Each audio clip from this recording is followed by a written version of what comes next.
আমি সংসদ সদস্য নির্বাচিত হইয়া সশ্রদ্ধ চিত্তে শপথ বা দৃঢ়ভাবে ঘোষণা করিতেছি যে আমি যে কর্তব্যভার গ্রহণ করিতে যাইতেছি তাহা আইন অনুযায়ী ও বিশ্বস্ততার সহিত পালন করিব।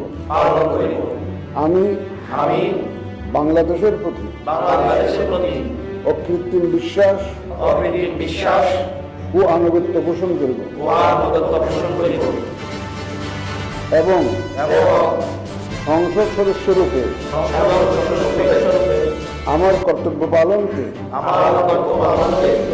ব্যক্তিগত স্বার্থের দ্বারা প্রভাবিত হইতে দিব না। ধন্যবাদ।